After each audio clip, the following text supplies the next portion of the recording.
The majority of Americans are in some type of debt, including our next guest, but she got creative when it came to getting out of the hole. Yeah, so how'd she raise over $36,000 in just 2 years? Incredible. Well, she didn't spend for months at a time. So money blogger Elise Lyons joins us from Nebraska to explain how these no-spend months work. Good morning. So glad to have you. Good morning. Thanks for having me on. Yeah, you know what? It's incredible what you've been able to accomplish. What made you start money blogging to begin with? Oh, I was full-time military, and I was a full-time bartender, and I was 22 years old, and I was following a lot of money bloggers online, but they all looked like they were moms, they had families, they had full-time jobs, and I just didn't really feel like I connected with anyone. So I decided to create it for myself and start. I was 22 bartending and just kind of sharing my single debt-free journey at the time. So how did you come up with the budget plan to pay off your debt in that short amount of time? Because that's a lot of money. I started with Dave Ramsey and then kind of made it my own. It took a lot of time to figure out like the cash income from a bartender, but I kind of used his version of the cash envelopes and then twisted it into almost like a reverse for a bartender income. And then I've created a bunch of resources on my blog since then to kind of help other people do the same. Okay, so kind of break down this no-spend month, because I've been having a hard time wrapping my head around this. It can be difficult for a lot of folks to do. What does that look like exactly? Of course.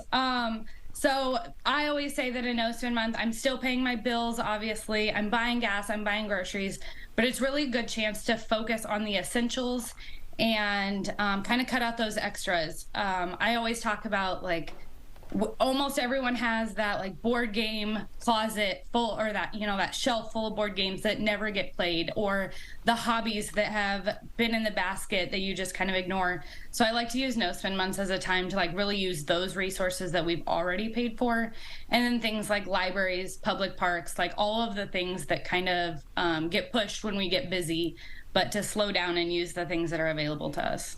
I see. So, but most people, especially here in Houston, you know, they see something like this and they say, there's no way that I can do this. But there is a way, because you did it clearly. So what do people need to know from the get-go, from the jump? One of the biggest things I say is it's about the progress, not the perfection. It is learning your spending habits. So I kind of use my tracker as more of a spending habit, like a habit tracker, than like the perfection of not spending all month.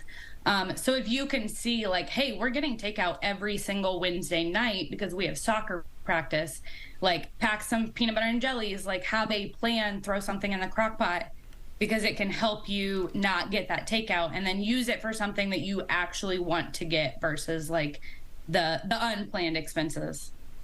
Now, what if there's a financial setback along the way? What advice do you have for that?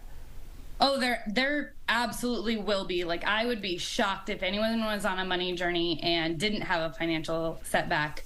Obviously, a financial or emergency fund is ideal, but 1 in 4 Americans can't afford a $400 emergency without using some form of credit.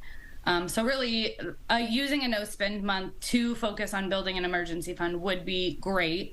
But I also think that mindset plays a big role in it, because we're way more likely to purchase things when our emotions are really high, whether happy or sad. Our emotions play way more a part in our spending than like the math of our our bank account often. You're absolutely right, because when we're celebrating, we want to go and spend some money. Right, and then something always comes up. When we're sad, we want to spend some money too. So where can people learn more of these budgeting tips from you? You mentioned your blog. I am at The Savvy Sagittarius on Instagram and TikTok. My website is thesavvysagittarius.com, and I just share a lot of my journey there. Oh,